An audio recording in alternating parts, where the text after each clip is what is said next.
But first, here's my take.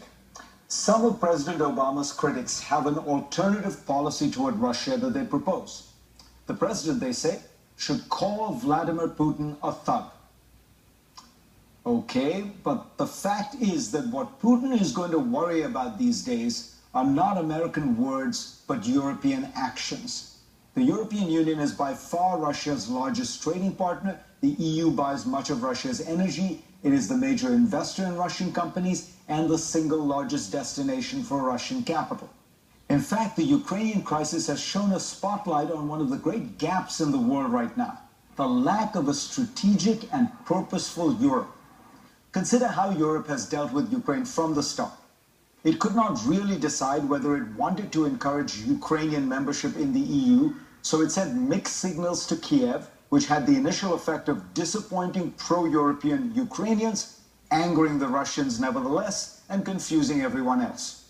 Things began to stir after Russia's invasion of Georgia in 2008.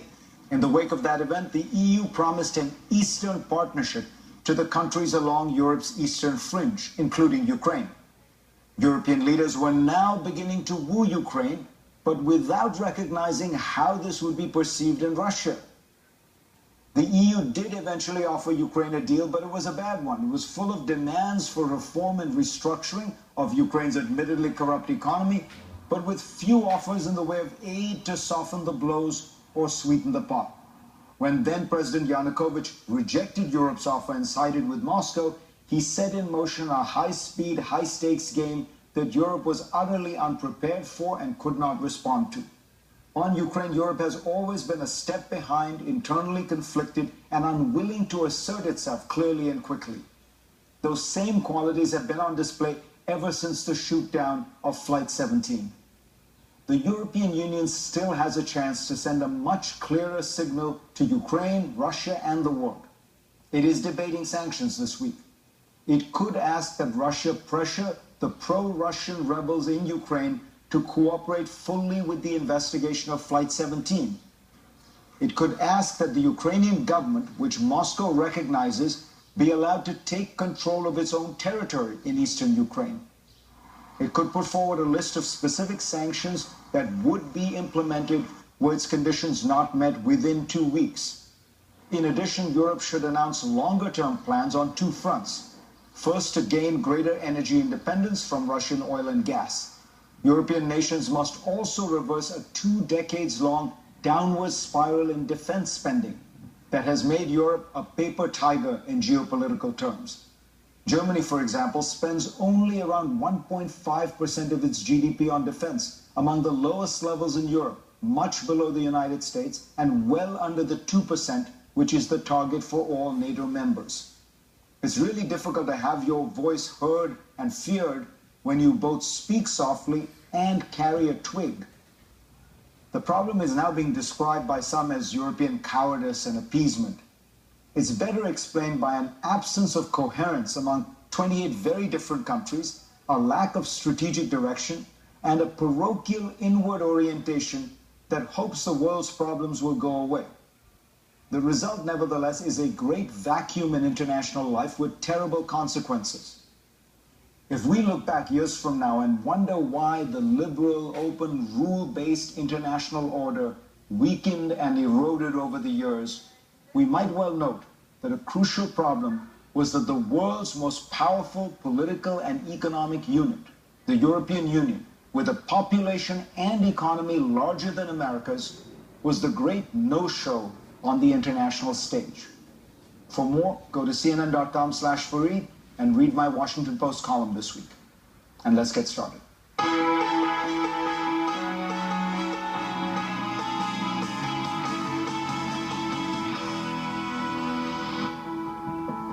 Joining me now is the former First Lady of the United States, the former Senator from the state of New York, the former Secretary of State of the United States, Hillary Clinton.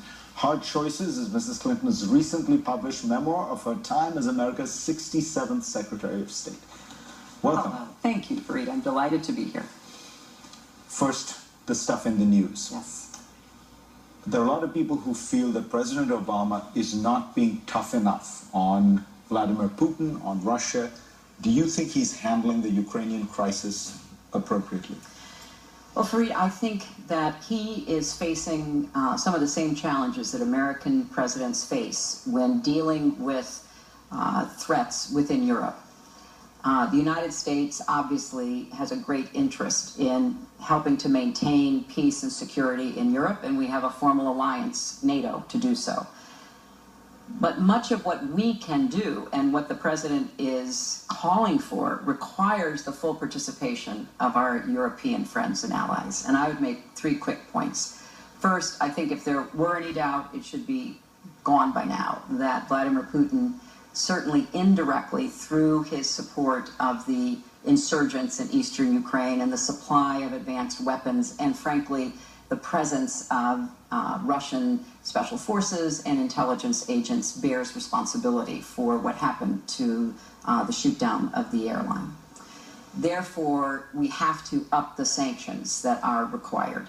The United States has continued to move forward on that. Europe has been reluctant.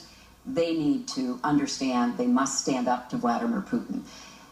That brings me to my second point, is that the reluctance has to do with European dependence on energy from Russia. But I would remind my European friends, as I did when I was Secretary of State and write about in my book, that they have to become more energy independent and diversify their energy supplies.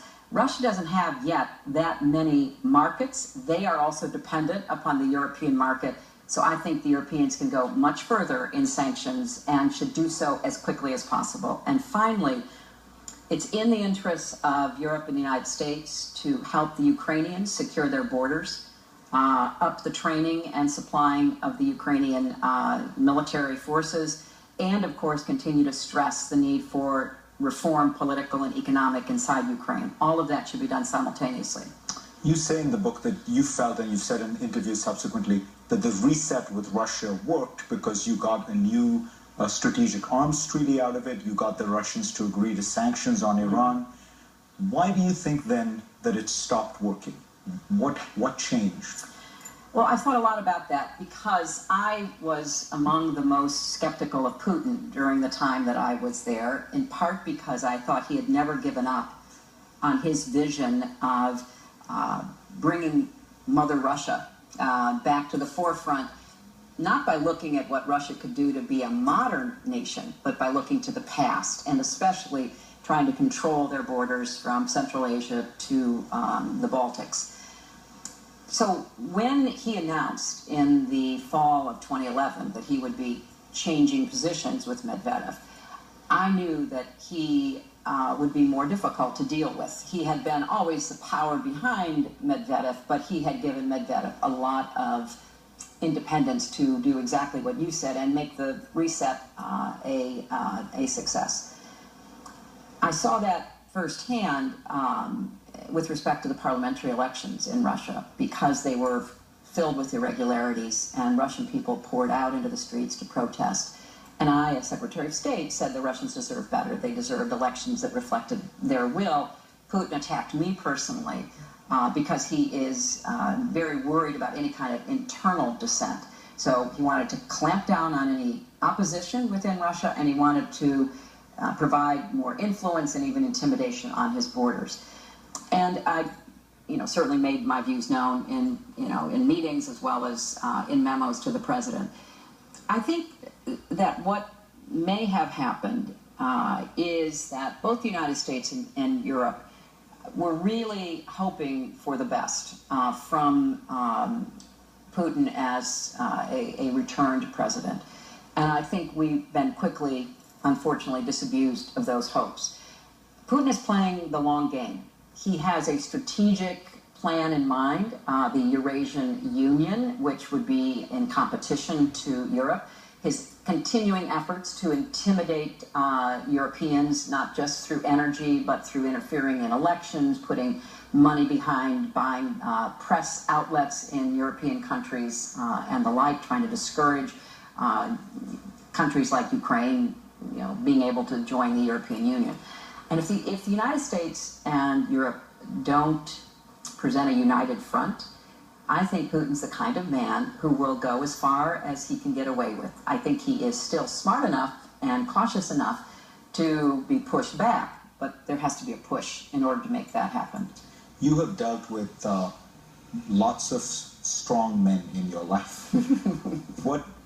Assess Putin. You write about him in the book, and there's this one moment, the only point at which he's genial towards you is when you talk about saving tigers in Siberia. Other than that, he comes across as a pretty tough character. How does he, I mean, so much of what people do is psychologically analyze Putin. Right. So you tell us, what is he like as a man? You've met him many times. Well, he's very tough. He's a very arrogant person to deal with, which I think is a combination of this vision of Russia and some fundamental insecurity.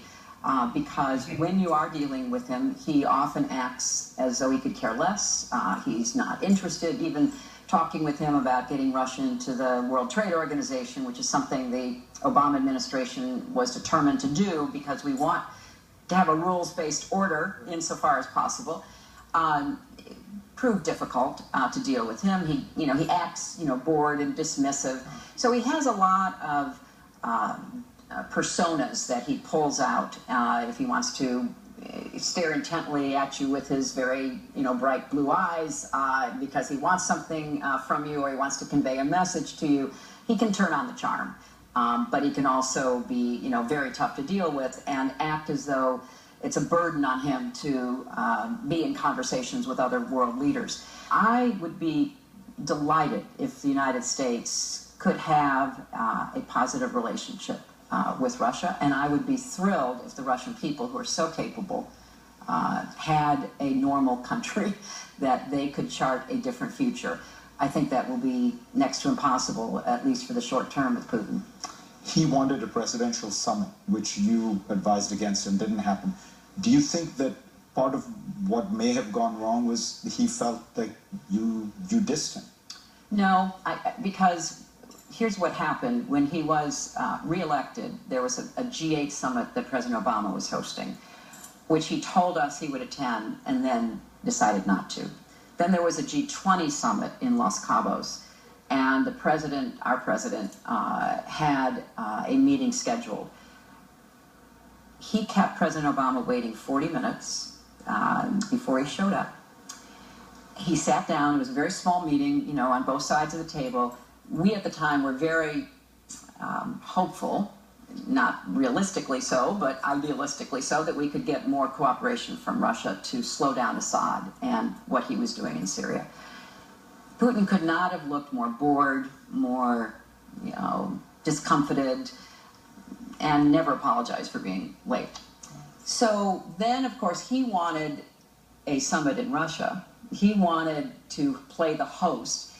And my advice to the president was, don't go chasing after him. I mean, we're not sure of what his real intent is. We may be back into the prior administration's problems where he invaded Georgia and never adequately responded to the legitimate concerns of the international community. They stopped, the conflict, but basically tried to get people to recognize, these two provinces in Georgia as independent of Georgia. I said, let's wait and see what we're really doing with him, because if the president had gone to a summit where he had masterminded the photo ops so that it looked as though President Obama was really supporting him before we really knew what he was doing, I thought that would have been a mistake. We will be right back with much more with Hillary Clinton. Next up, the many crises in the Middle East.